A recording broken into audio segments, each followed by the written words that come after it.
All right, so welcome back to Unpermitted with Chris and Tony. We had our first official guest outside of the global construction thing, Harsh Parikh. Hirsch, thanks for having us at your office today.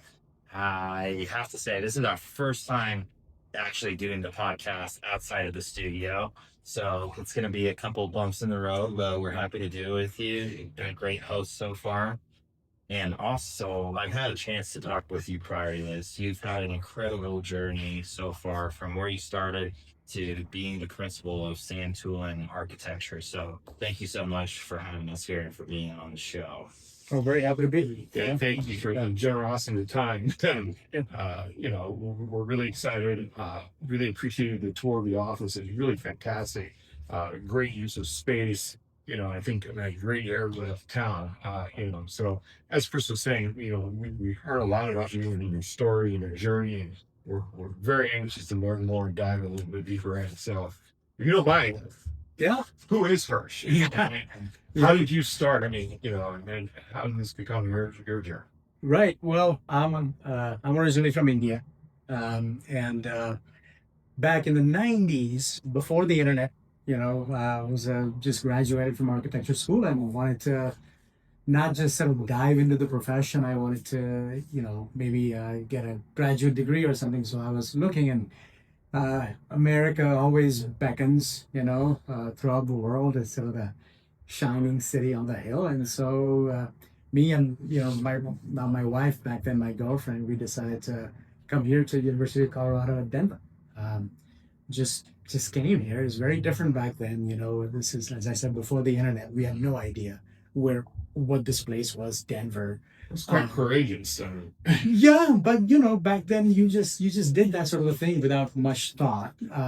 Now, because you have all this access, you worry about you if you're about to go to some place, you first check it out on Google Street View to see if it's appropriate or not. Yeah. Now, back then you just showed up. Yeah. So we just showed up, and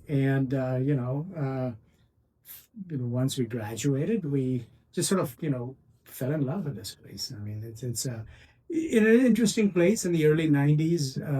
Denver was just sort of recovering from sort of the economic shocks of the late '80s, and so it was a city starting to be on the upswing, and but still, it was sort of the lingering effects of the recession was still there. I remember sending out 35 resumes, and didn't hear back from just heard back from one person. Let me just say one person. And so I went and I basically asked for a job, and they said they didn't have a job for me, but they would give me an internship. And so I beggars can't be choosers. So I took that a free internship. That's it. That's the only job I've had. That company that I was a student intern at is the company that I own today. Oh wow, that's incredible. Yeah, never left. Yeah. Yeah, so persistence. Yeah. Chalk one up for persistence. That was Murphy Stevens Architects. Was the firm there. The reason why it was attractive to me because it was 2 blocks from college, and I had a car back then, so I could walk back and forth. And so I immediately sort of basically joined the workforce, even as I was a student. And pretty soon it was evident to me that most of the growth and knowledge in this profession happens inside the office, not in school. I already came here with a Bachelor of Architecture, right? I was doing masters. I feel like I already had the foundational knowledge. I really needed an education in how an American architecture office functioned, and that internship gave me that, right?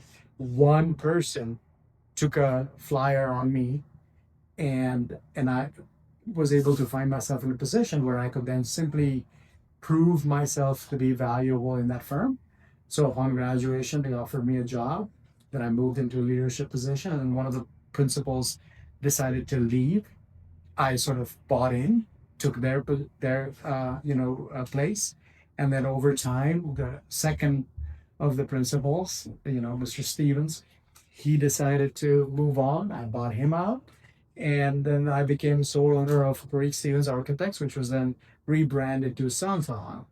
And so, yeah, so here we are today, Santulan Architecture. We're basically one of the more prolific multifamily housing firms in the region.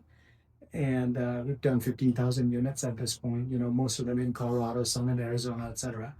But yeah, I mean, that whole journey took, almost 30 years. So, yeah. That's not what I've learned is the number of what it takes to reach a level of success. It's like about 30 years. I've been told that by previous mentors. But what an incredible story, It's like you've never even seen Denver, didn't even know what it looked like. Super flyer. Yeah. And Yeah. ended up being principal of the one company that you own. That's right. That's right. That's probably pretty rare that ever happens. Yeah, and it's like you go through, a life and you make these decisions, and they kind of cast your life, and you always wonder what the alternative, what is the counterfactual, right?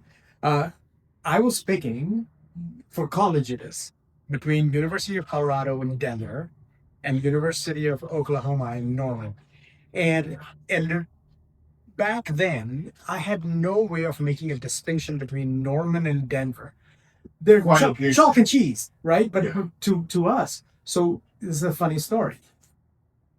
We got very few American shows on Indian TV at that time. One of them was Dynasty. And Dynasty, I later learned, were mostly shot in like Hollywood, but it was supposed to be set in Denver.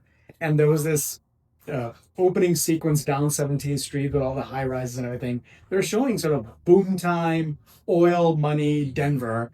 The show was set in the 70s, and all that came crashing down, right? The OPEC oil crash happened, and that was the end of oil boom for Denver. But that was the image. At least I knew that Denver had that compared to Oklahoma, and so we chose Denver. Here we are. Well, I've had the privilege of working in both markets, and I know no shade to Oklahoma, but I think you made the right choice. Yeah.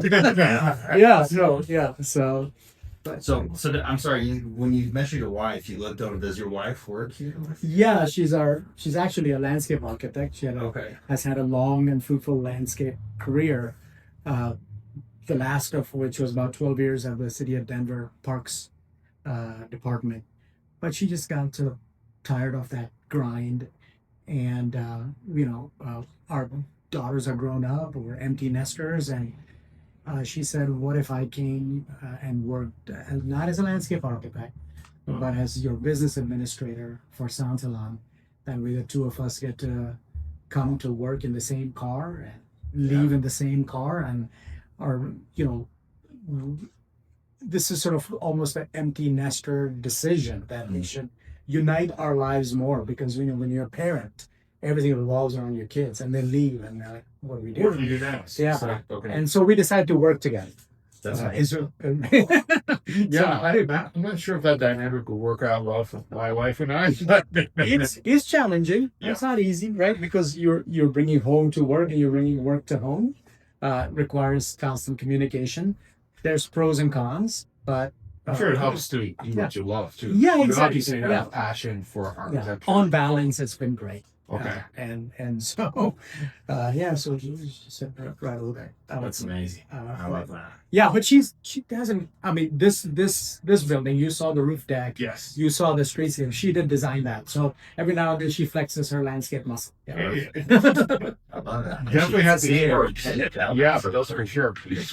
And so that's the interesting thing. So, it's kind of rare to see architect developer relationships. I'd love to hear your opinion on that. This was your first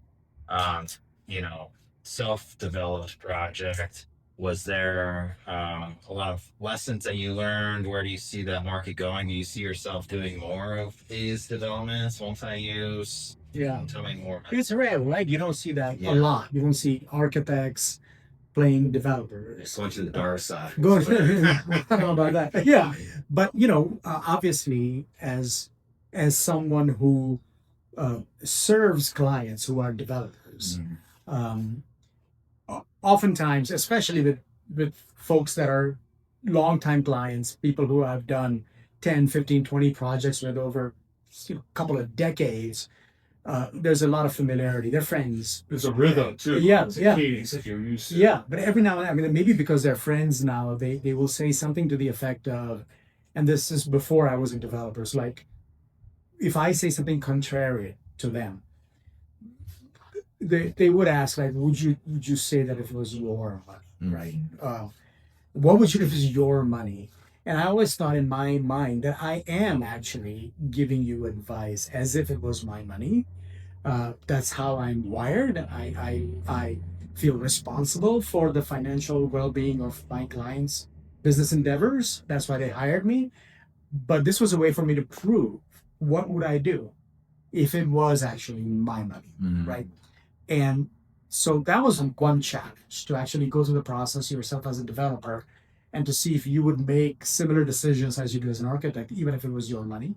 The second thing that was valuable was, as an architect, are you heavily involved in one portion of the development process, but there are portions before and portions after, and it's really a long process. Starts from site selection, right, and ends possibly at stabilization, but actually not, because there's releasing that happens, and then ultimately there might be a sale. Along the way, there are construction loans to be secured, and then a transitional bridge loan, maybe a mini perm loan, then the permanent loan. At all these inflection points, the developer goes through all kinds of pressure points, veto points, success and failure points, go no go calls that an architect never sees. Well, I got to see all of those as a developer, right? And so now, having gone through that process, I'm able to look my developer clients in the eye and say, I've walked a mile in your shoes. Right. I can give you better advice. But frankly, it's like, if you knew how construction took place, if you knew how two pieces of wood get put together, would that make you a better designer? Absolutely. Well, similarly, if you knew what a developer goes through, what that process looks like, would that make you a better architect? It absolutely does. So I think we're better for it. Yeah, you're serving that better. Yeah. So even and this whole blurb I just gave you doesn't even take into account the fact that at the end of the day, this is like a legacy investment for us personally, financially. There's that aspect of it. So there was that reason to do it. But even putting that aside, there was this entire professional reason to do it. And I mean, look at us. We're sitting in an office. If I had a prospective client who came here and wanted to evaluate us against other firms, as architects, how many other architects would be able to say Exactly. Yes. I would say you are the exception and not the rule. And so that obviously makes you stand out. So there's that. So there's so many reasons to do it. So when the opportunity came here with this land that we saw, I was like, let's do it. And it was tough. It was during the pandemic. Faced all kinds of hurdles, but it's done. We're occupied. We're happy, and on we go. I found that it's a three-legged stool, right? You mentioned the developer, the architect, and then the GC, the guys that actually, like us, would have to actually build this thing that you guys have conceptually developed. Which is another thing that is, something that, I have entertained, but I'm reluctant to, which is like, on a small project, would I play GC? But I think it's very specialized skill, at least with development. I can, having known a lot of developers, very few of them come from a design background, but some absolutely do. But some come from law, some come from finance, right? Medical. But some will come from design too. But I feel like there's value that an architect can bring to the development process, because design can create a whole lot of value, right? If you're skilled at design, if you're skilled at understanding constructability, materials, technologies, if you are skilled at understanding entitlements, how to deal with building codes and zoning laws, and deal with inspectors, all of that creates tremendous value. Now, normally that an architect can bring to the development process, because design can create a whole lot of value, right? If you're skilled at design, if you're skilled at understanding constructability, materials, technologies, if you are skilled at understanding entitlements, how to deal with building codes and zoning laws, and deal with inspectors, all of that creates tremendous value. Now, normally we offer that value for a fee. This time we're offering that value for the betterment of this project, so uh, it felt like a much easy jump. Playing the role of GC myself, I think feels a bridge too far right now, but I think a small project would maybe able to be done. There are several lumps that I have still, the GC world. Yeah. I'm sure you're Yeah. to avoid that. Yeah. No, I can't even imagine. So as an architect, we will have projects under design and we'll have projects under construction, right? Um, every day on the projects that are under construction, it seems like there's a fire that needs to be put out, right? And we're only facing a fraction of it as the architect. I can't even imagine the site supers going through how many moving parts are there, in that process. And so tons of respect for GCs. I always tell and there's a somewhat sort of almost a cancerous attitude, I think, in the construction industry between the OAC triangle, right? The Yes. owner, architect, contractor, where each one, pardon the French, but bitches about the other two, right? Yeah. It's and almost the industry seems to have been formatted along the lines of a three-way conflict where these people, as long as they took care of their own interest, will like counterbalance each other as if this is like three legs of government. But Co-equal checks yeah, and balances. exactly, checks and balances. But I like the balance part. yeah, I kind of, I think that's sort of an awful way of looking at it. I think what really needs to happen is that each party needs to appreciate the pressure points and the challenges that the other two face and be empathetic, not be conflict minded, and solution minded. Yeah. And then if all three push together, the project moves towards success. And there's one big thing that all three need to do in order to facilitate this is all three are leery of liability, right? And if they get a feeling that the other two are not out to get them, then it does move forward all over. So if there's a conversation at this table, when suddenly a couple of my staff members, as natural, you will vent about people in your professional life. They say something about, a GC this or that, or a client this or that.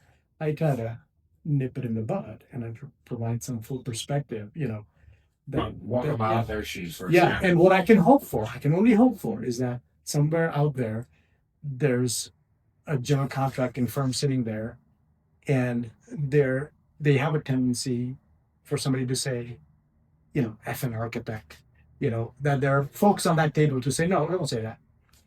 Understand their pressure points as well. Be respectful of what they're trying to achieve. It's so funny that you mentioned empathy, because Chris, we talk about that as a driving force of what makes a good human being in general, right? And I think that translates in the relationship and that OAC triangle that you mentioned is having an empathy and understanding of the other person's perspective. And we even, we have a term at our firm is global ECI, which is early contractor involvement. We want to be involved early in the phase. We find the contractors are usually after the plans are already pretty well baked. Yeah. And commodity that are paying kind of to get the project. Most of our projects are like that. I frankly feel like it's the only way. Negotiating bid basically. GC needs to be there, basically at SD early, and then keep an eye on the drawings and make sure things are, and I do this presentation, done it for University of Denver construction management program for years about how to create savings in with design and affordable housing, and that's one of my sort of pillars is early GC involvement. Yeah, I couldn't agree more on it.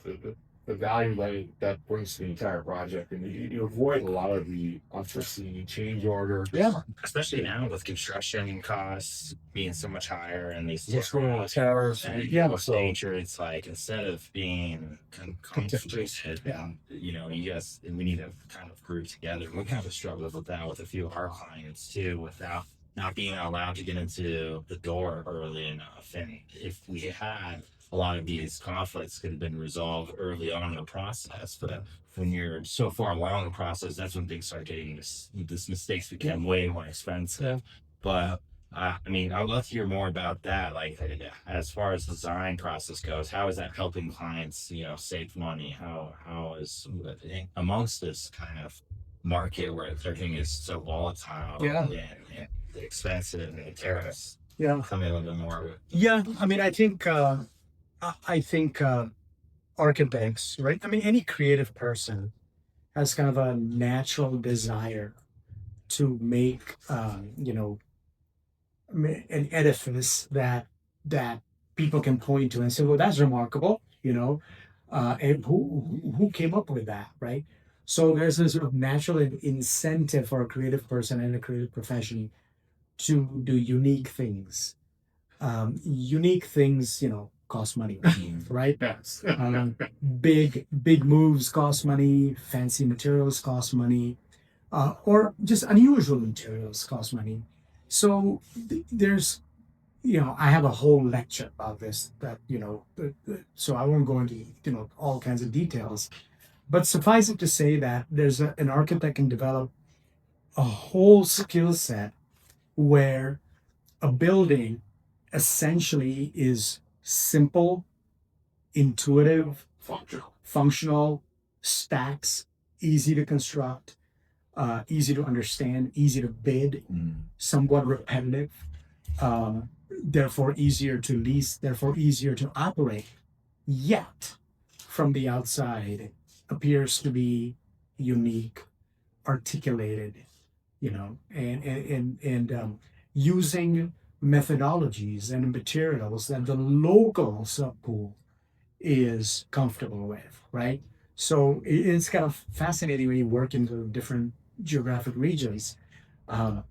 People like my clients from California who invariably ask, what's your typical like HVAC system in a dwelling unit? And we described what is called the aquatherm system, right? The hydronic, hot water based heat. And they're like, that's very expensive. We don't do that in California, but everybody does that in Denver. People are surprised. That's the cheapest way of doing it here.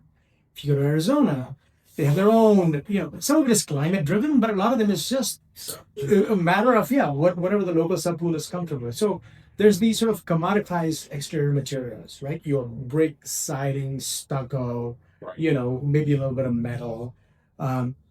Stick with those, stick with material, window styles, basically, if you use widely recognized and easily available materials, you can create construction costs. If you look at this building, for example, it has all the sort of I don't know if the camera is catching this, but there's a lot of heavy timber, framing here. It sort of has an appearance of a cross-laminated timber building, like a CLT building, right? It's not. But It's it's a not, yeah. hybrid building. The glulam posts and beams have been around forever. We did not do CLT floor and roof. I looked at it. It would have added, $500,000. But you put your developer hat on at that. Yes, but if I was an architect, I would have advised the developer in the same way. It's just not worth it. I give you an example. One of the suppliers of cross-laminated timber was asking me, "Why do you want to do a CLT floor?" And I said, "Well, because it's it's an honest use of material. The actual slab, when it gets put out, is what you see, Right. right?" He said, "But it's got to be 1 hour, right? You got to run, wires, and it's got to have sound ratings. So above that CLT floor, you're gonna have a sound mat and wires and concrete topping. So from up above, it ain't even look like CLT. So is it just about down below? Then aesthetically, purely aesthetically speaking, I'm like, sure, yeah. Aesthetically speaking, it's just about from down below. And he's like, it'd be cheaper to add wood panel to your drywall ceiling. So when you get an absurd result like that, then you know the technology is not ready. And maybe the technology is ready, but Denver doesn't have 15 contractors. Yeah, yeah, exactly. There's a grand total of 4 suppliers. Maybe there are more now, but back then when I did the research in North America, right? Not just all of Canada and the US, which is the world capital of timber construction, right? And we don't build out of timber anywhere else. I'll tell you that, right? And yet there are 4 manufacturers who have listed floor assemblies, So you're beholden to a few, small group of fish that goes for the price. Absolutely. Yeah. It's like when you do a precast concrete structure for a garage, theoretically it should be much, much, much cheaper than poured in place. We got 3 suppliers. Yeah. Yeah. The whole supply of that. Mhm.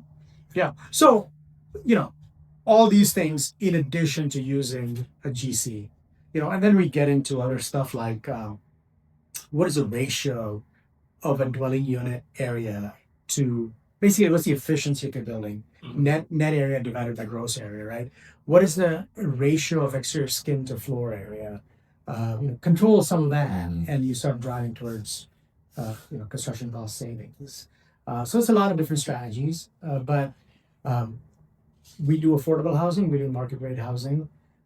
Sometimes actually market rate housing is more challenging to create construction cost savings in, because when you do affordable housing, you're getting tax credits, you're getting Some incentives. exactly, which makes certain decisions a little bit easier to Pencil, yeah, for sure. yeah. So you mentioned some of the technical Yeah. factors that go behind it. I did a little research. You say in reading, you said that that housing is a basic human right, right? How has that affected your approach to design? Well, firstly, you yes, right? I mean, food, clothing, and shelter, right? At the bottom of the Maslow's hierarchy. So it is a basic need, and we've come as a planet to a point where you can put aside clothing. Everybody's got clothes. So now the 2 basic necessities are food and housing. In an advanced economy, usually food is not as challenging, but housing is a big challenge for us. Estimates vary, right? 3 to 7 million unit shortage in the country is what most people recognize. So I just sort of answer that firstly by saying it's very gratifying to be working in an industry where you're trying to solve one of the major problems. Supply side. Supply side. Yeah. Forget affordable housing, forget market rate housing, forget high-end housing, single family townhomes, high rises, mid rises, House. all of it. All of it, more is needed. More supply is needed, more supply is needed, more supply is needed. What can we do as architectural professionals to advance it? I mean, frankly, on a project by project basis, try to use our intellectual powers to maximize density and what a site can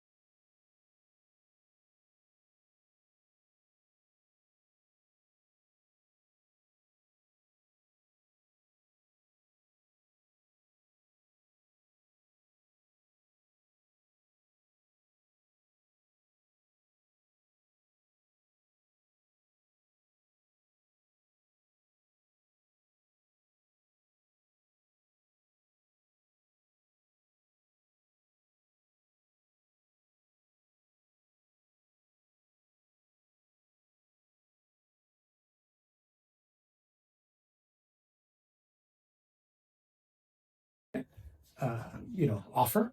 That's what we can do on a project by project basis. We can make the cost of construction lower by using our ingenuity, which will make more projects pencil. And if construction can be lower, then hopefully rents can be lower too, right? So yeah, that's what we can do professionally. But I think there's more to be done from the advocacy side. You can support political causes that are more sort of pro abundance. Sure. You can work with your local government to support development in general. You can support politicians who are business friendly.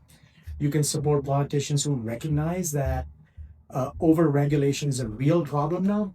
It increases cost of construction. By at least 20-30%. Yeah, absolutely. The uncertainty of the process, the length of the process, the seeming capricious nature of the project process. Um, as our lives become more and more complicated, as construction, as sustainability becomes more and more complicated, newer regulations keep getting layered on, and nothing ever gets whittled down. I'm not saying you take a hatchet to it in a stupid Doge-like fashion, but we need smart deregulation and smart streamlining of regulatory processes so that it's easier to build again in this country as it used to be. It hasn't been that long. Yeah. When I'm on a couple of advisory panels with Denver who's trying to do some of this stuff, and I just showed them two examples of a site plan document, right? It's a simple document that you need to do almost before you do your construction documents just to get your entitlement secured. We just did a project where we did 34 sheets. About 10 years ago, for the same project, we did 8 sheets. So that much content creep has happened. Now, 8, 10 years ago, were we just creating absolute hellscapes out there? No. Yeah. Were people like literally falling out of windows and dying for no reason? No. Safety hasn't been compromised. Architecture hasn't been compromised. Why do we need so much documentation? Why do we need so much more longer processes now? Has the entire profession forgotten how to document things, or is it that regulations have gotten out of hand? I think it's pretty obvious what's happening. Because physics haven't changed. No, Right. no, So absolutely not. gravity still works. Yeah, and we have other OECD countries to look at for data. How much does it cost on a per mile basis to build a highway or a rail line in France? They have union labor. You would think that it'd be much more than America. No, America's more expensive because of all the regulations. So something needs to change. Sure. That's interesting. Yeah. Do you see adaptive use as a potential, solution, especially in some of these office? Absolutely. Okay. Yeah, I do. And I think, again, need some help on the regulation side. One of the basic tenets of building code is that when you change use, you got to bring all aspects of the existing structure up to current code, right? So you office to residential, you're changing the use. A lot of this office product was built, maybe 50 years ago, where seismic design criteria were different. So now suddenly you got to introduce all kinds of seismic reinforcement. An office floor plate is not exactly friendly to a residential floor plate. But if certain concessions can be made by the building department, which I haven't looked at the exact updates recently in Denver, but I think they are thinking. They're more receptive. Yeah, We're working yeah. on a couple of Absolutely. projects. Yeah. For example, I think I know that they do allow scissor stairs to remain, even though scissor stairs are now no longer allowed. I think utility companies need to step up. I think Excel needs to get its act together. And Especially the more demand now with Yeah. electric cars and everything, electrified Denver and talking about Yeah. regulation that increases costs. Absolutely. I mean, energy code, you could give on a little bit, that so that you don't have to reskin every single building to bring it up to current code. Yeah. So if you provide some concessions to this larger goal, I'm going to give you another example. Accessibility codes, right? All of these codes, like literally every single one of them are well-meaning and have good reasoning behind why they were added. No doubt. It's a cumulative effect that is deleterious, right? What's that saying? The road to hell is paved with Good intentions. right? Exactly right. Exactly right. So accessibility codes, and um, basically you can't really make a bathroom, right? You can't make a bathroom in a multi-family project that is smaller than about 55 square feet. You know, if you go to any European country or Japan, you'll see, and there are jurisdictions in America. I think New York has some exceptions about this. Uh, every dwelling unit in a rental project doesn't really have to comply with accessibility codes. I you know y- you know uh, yes, I mean it's better. It's better that they are, right, just in case. But Remember, what's the actual demand? exactly. And Yeah. what's the cumulative effect of taking that and like 1,000 other things, and next thing you know, you get a supply from short housing. So yeah, I mean, uh, there's just so much just keeps getting added on, and so for the greater good, can local jurisdictions cut back on some of that? Provide exceptions uh, to facilitate office to residential conversions, to facilitate, the construction of more micro units, Yes. more, whatever it takes, tiny homes, just innovative things. And so, and it is sort of funny that in case of the city of Denver, they're on board with all of this. They're on board. Yet they have trouble streamlining their process. And on top of that, you said of the 14,000 units, I'm assuming most of that is in the multifamily Yeah. space. Yeah. You also have to deal with the NIMBYism of the neighborhood. Absolutely. And there's this, Absolutely. I guess, stigma about multifamily driving down the value of. I haven't seen that yet, Yeah. where that has proven to be true. Yeah. So the NIMBYism is a real issue as well. Always has been. Yeah. Literally from the days of the first colonies, it's been a problem. I'm not talking about apartments, but this idea that we're here, okay, and whatever the current state of our village is basically Goldilocks, max density, and any more people who move in are gonna just destroy Right now, our the value and the Right. quality of life, or Yeah. And then that would happen, and then this country started getting more immigration. And frankly, some of the first zoning laws were written, in Modesto, California, to exclude Chinese laundry owners from residential neighborhoods. Uh, the our zoning laws are called Euclidean, named after Euclid, Ohio, a suburb of Cleveland, which is a community that tried to essentially ban multifamily housing. Right, so that's the origins of our zoning codes, essentially. And then on top of that, you add an additional veto point by neighborhood engagement. yes. And so I have interesting personal experience with this process because when I got here in the 90s, yeah, and I started growing up in my profession and started attending some neighborhood meetings as required site plan processes and everything, I was just absolutely amazed and impressed that look at how this sort of Jeffersonian democracy is working, where normal folks are showing up and just providing input that is ultimately driving some design decisions. Local community has say in what happens in their community. I'd never seen such a thing in India. It would be unthinkable. Really. Very top down, right? This kind of bottom up democracy, I was absolutely impressed. But then I slowly started figuring out what was actually going on. Who are the folks who are showing up? Who has the time and the resources to show up? And what are they saying? Are they being collaborative and are they trying to provide reasonable input? Or at the end of the day, this is all about just keeping those people out. And on balance, in the end, it turned out that most of it was keep those people out. And it's such short-sighted thinking. You think of all of the advances from a civilization to a society in America, and all the contributions that have been made from folks all around the world. When you limit diversity in any way, it becomes problematic because whether it's even groupthink where you're all thinking the same way and you have blind spots when you're that.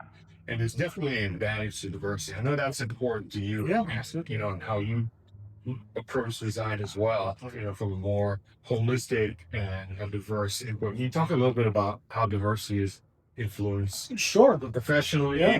personally, Yeah. wherever you want to go? I mean, personally, of course, I mean, being a person of color in, yeah,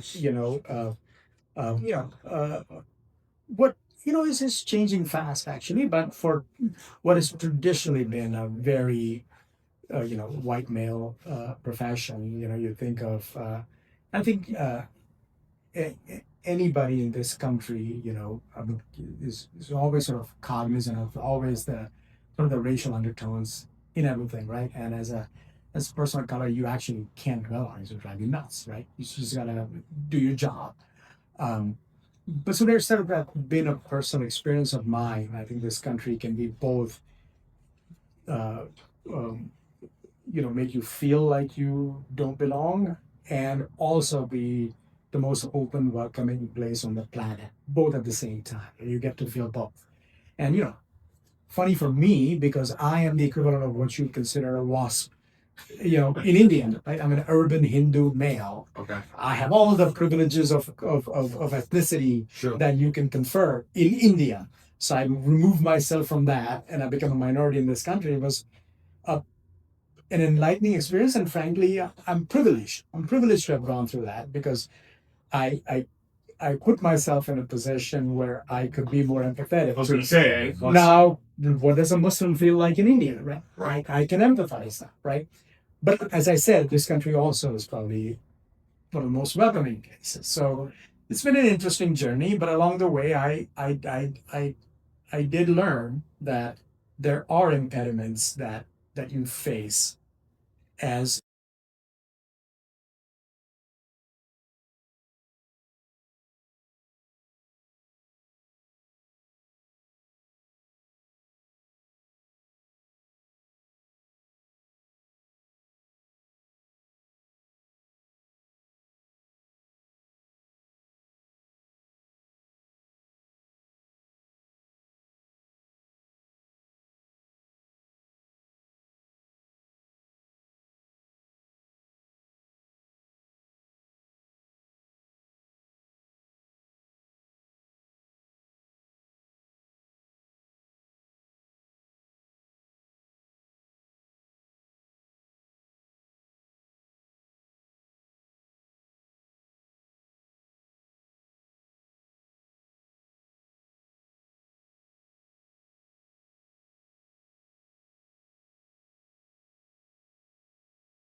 a generally an person that is perceived to be from an underrepresented, class category of people. And so I have made it a point through my philanthropy, etc., to maybe give a leg up to people who are in a similar position as mine. It's not all about race or ethnicity, which is so somewhat skin color. Opportunity. Yeah, which is kind of a contrived category anyway, right? But yeah, it's about just creating opportunities. So especially to get an entry into a profession like architecture, for somebody with maybe some financial challenges, they're making a hard decision about whether to. College is just getting so expensive. It's an investment for sure. Yeah, yeah. And so if there could be a scholarship that would help, somebody in financial need, uh, you know, make that decision to get into architecture school, and my alma mater, I have great affection for that institution. So I started a scholarship to help that. And probably had like 5 or 6 recipients by now. So it's very gratifying. I think also What's the name of that? it's called a Parikh Scholarship for Diversity in Design. And this is a University of Colorado at Denver. okay. It's given to somebody in financial need. That's a primary criteria.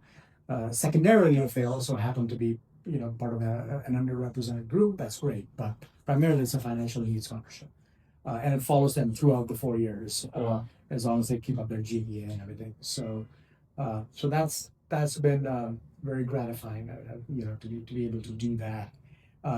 But in my office too, I think you'll see there's a lot of diversity. Not just of again, not it's not about skin color, but it's about are people from a rural background, are they from an urban background, are they from international locations? Is there age diversity? Is there a gender diversity?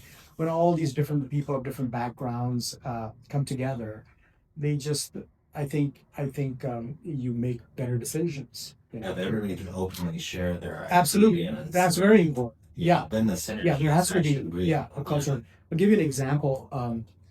There's an affordable housing project that we were working on. It's the one that ultimately won like a grand prize at a national, multifamily executive for affordable housing. Uh, we were doing a neighborhood meeting. Now, affordable housing neighborhood meetings are different. These are community meetings. These are not NIMBYs coming to oppose it. These are people who will actually live in these buildings, telling you what they want these spaces to look like and their lives. And that's like a focus group. You're designing to them their needs. It's amazing. So there's this. So I walk in there with a prejudice. My prejudice is that these residents, they live in the projects, right? They live in these sort of scattered 2-story townhomes, and frankly, blighted buildings. They're like physical problems with them. Old, 5-bedroom, 1-bath. Yeah. Kind of units, right? No laundry in unit. Just uninsulated walls, leaky windows. Yeah, the 9 yards. You're gonna move them into a LEED platinum building, right? They must be like thrilled to bits. So this is a little kid, 12, 13 years old. He's watching this whole presentation, and then afterwards in the Q&A, I just happened to I think he approached me, and he's like, this building that we are designing is like not good. Okay. Yeah. So in talking with them, I realized, and then talk to his mother, that they what I was from my sort of high horse was looking at a blighted community is home for them. Kids grown up there, was born in that house, right? All the friends live there. They open the door, they run out, they play amongst the clotheslines, and the mom can keep an eye on the kids and everything. You look at the crime stats. I mean, it's a crime-ridden area, but they feel fine. They're safe. Right. And they're like, now you're going to put me up on level 6 in a corridor, and how do I run out to play? Yeah. Now we still, so we're taking a low density community are turning into a high rise. So they're never going to be able to give them everything they have, but we could do certain things. So from that conversation came a radical design change. It was just a kind of a J-shaped building, because that's, the code requires you to hug the street. We literally just split them apart, to let the sun in through this crack. We built a bridge on the top to connect the roof decks, and then because this courtyard here is, was in a J-shaped building like this, it would always have been in shade because it's north. By doing that, you let the southwestern sun in, and then we maximize the number of ground floor 2-story townhomes that we could do, as many as we could do. And so yeah, so here's community driven input and an example of how to bring a 13-year-old resident into a design discussion, improve the design, right? And now you take that to just daily decisions in a room like this and the importance of diversity. And That's a great, Yeah. great example. Well, diversity makes it to the table. They have a seat at the table. yeah, and every now and then you'll hear of like somebody like an ad campaign, like the Sydney Sweeney ad campaign, or the Kylie Jenner ad campaign during the 2020 protests, and it probably came from an ad room that didn't have a whole lot of diversity because they just didn't see the problem with the message. They're like, oh, that's great. Jeans are great. Sydney Sweeney has great jeans. They all laughed about it, I'm sure, and maybe if there was some diversity in that room, would have said, "Oh, are you sure about that message?" Do you think, because you and I talked about, where design is going in America and how, we kind of been stuck in this modernist type of design phase. It's, the 30s. You think that had something to do with lack of diversity? Do you think it has something to do with, these government systems and just like everything that we've talked about, this industry is all kind of rolled up into why, and then as an architect, I mean, it must be difficult to have to, do these affordable housing and make them unique in their own way. I'm sure a lot of it is driven by the developer. Is there, conflict sometimes between, you and the developer as far as the design goes? Or tell me where you came from, where we're going. Yeah, no, I mean, I think so. So it's not a matter of conflict. Again, I would sort of try to flip the script on that. Conflict assumes that there is one right way of designing, and somebody, let's say in this case a developer, is now advocating for the wrong way, and now you have a conflict. Mhm. Design is very subjective, right? There's no one right answer. The developer's opinion is one of the design parameters that goes into the hopper. Again, diversity. So then the opinion of a design review board member, the opinion of a future resident, your own opinion, others on your team, all of those opinions go into the hopper.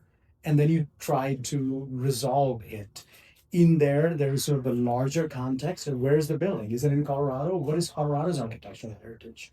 Are you going to do something alien? Or are you going to do something that's going to fit into the local context?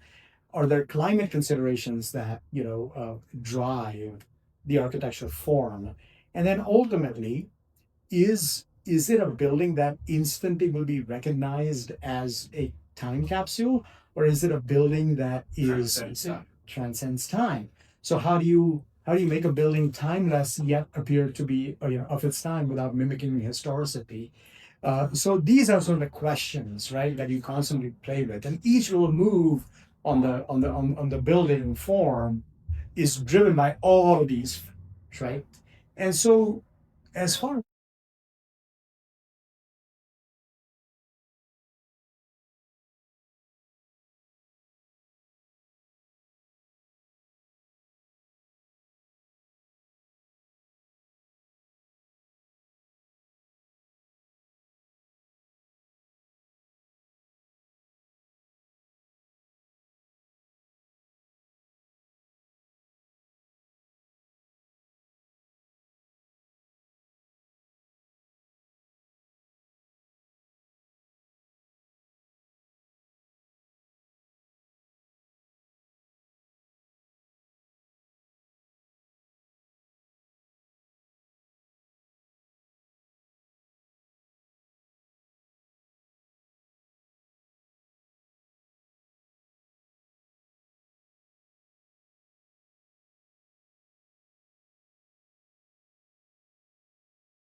Current design trends. Well, I don't know if it's lack of diversity.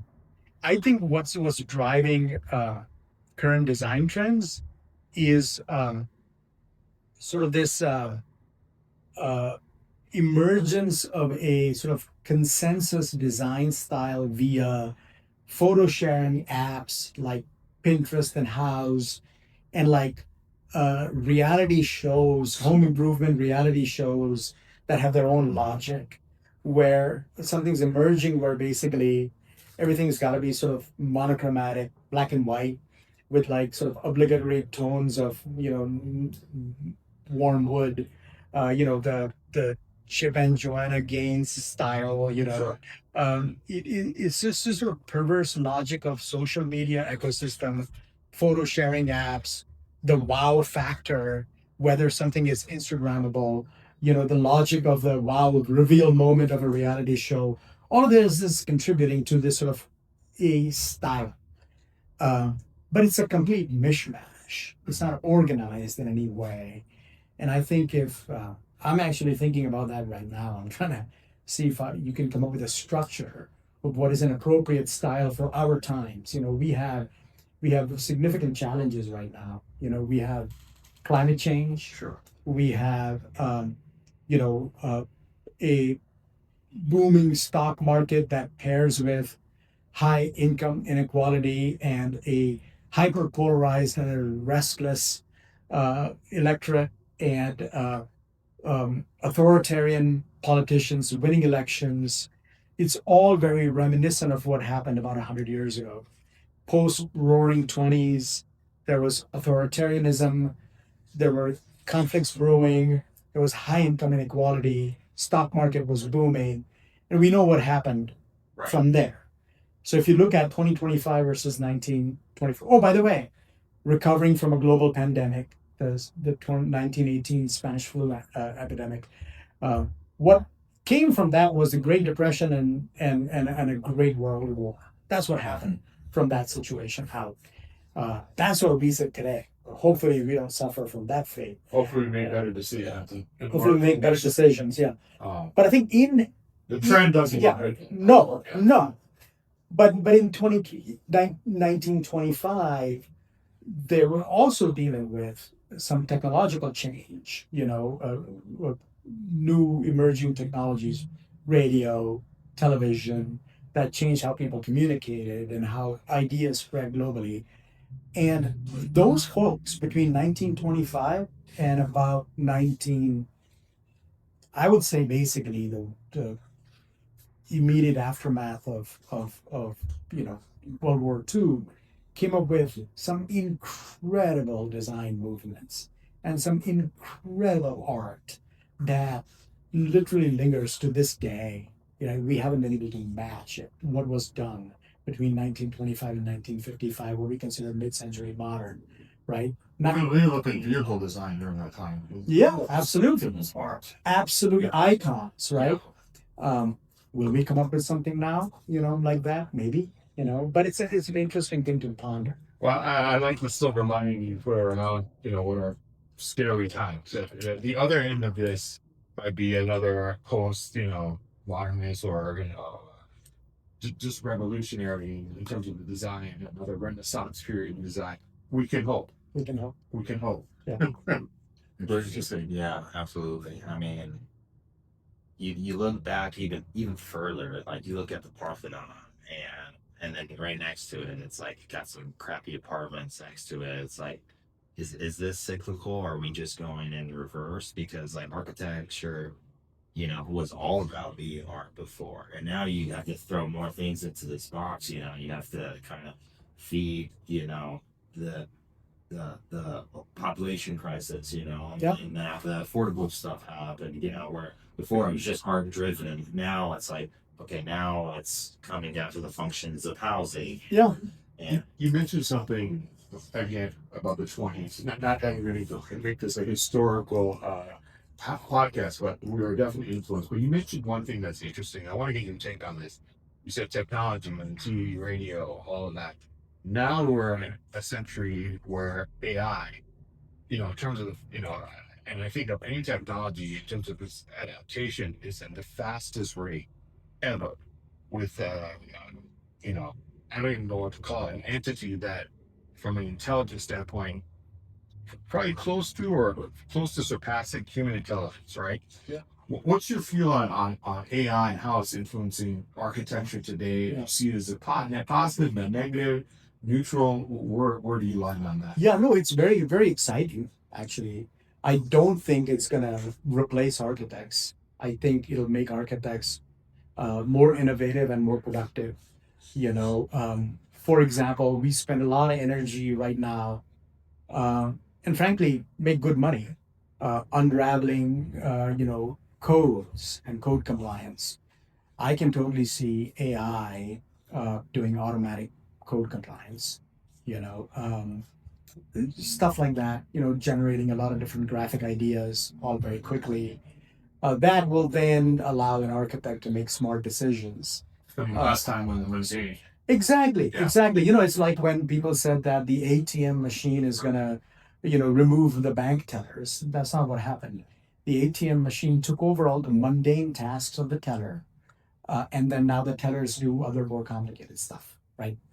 So it's like that. I think AI will be sort of a net positive to our industry at least. We're seeing it on the GCs and there's all like for takeoffs. AI Sure. has a great ability to recognize patterns and trends and all that. So yeah, I agree. I think it will only enhance what we are doing on our side and the GC side. So I'm happy to hear you have a similar feeling of that. Yeah, I think the biggest challenge for construction is the there hasn't been a big productivity jump in construction in like forever, decades, right? In all other industries, you are able to make stuff faster, not in construction. Maybe there'll be some real radical shift, like on-site 3D printing or something that a prefab, has been tried, I'd like to say, since the days of Sears Roebuck Company, right? Why do you think it hasn't taken off? That's, to me, there's so much advantages to prefabrication, in terms of climate control, everything, efficiency, but somehow it's looked down upon. It's like it's even if it's a large building like this, it's still viewed as a modular home, Yeah, a mobile home. I think a couple of reasons why it hasn't taken off. One again boils down to regulation. If every building needs to follow a bespoke set of rules, how can you scale prefabrication, right? So, give you an example. The city of Denver, if you totaled up all the various forms and all the various zoning district categories, probably has 100 zoning categories, right? The country of Japan has 12. Why? The entire country has 12 zoning categories. So it's just the regulatory environment is so convoluted that prefabrication is not a great fit. But fast fabrication on site using technology, that would fit, right? And the other reason why prefab doesn't work is if prefab is being manufactured at the same labor rate as on-site labor, like where are the savings, right? So labor becomes an issue now too. of course, We're seeing, yeah. It's great.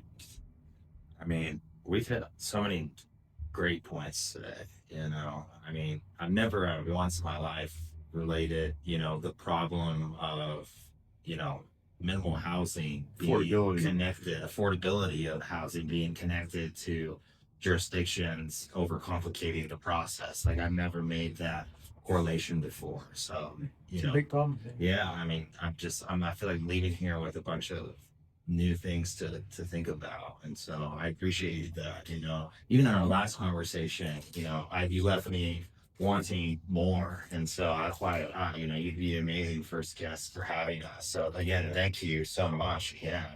Thanks, it was fun. Yeah. Yeah, no, absolutely. And thank you. What we lacking production quality. We hope to bring in authenticity and real conversation. I think we achieved that today. Yeah. Well, this is my first podcast, so thank you for. Oh, wow. for giving me- Really? Yeah. It seems like you've done it. Yeah, you have the hands up. That's fun. Yeah. Yeah. Yeah, So thank you again. And One question. yeah. Who should we interview next? Oh. Either on the developer side, Yeah. the architect that you admire, who do you think would be an interesting guest to talk to? I don't know. I have to think about Yeah, that. I think you get back to us on that. Yeah, I will. Yeah. Yeah, we because I think that's how we. There's lots of interesting people out there, but yeah, let me think about it. Yeah, And this is kind of what we're doing. We're trying to diversify, the podcast with not only just, talking to contractors, but everybody kind of in our industry. And hopefully in that way, we kind of get a holistic view of everybody else. Yeah. You kind of explained that you're doing it almost yourself, from going from the developer side. Now you've learned, you walked the mile in those shoes.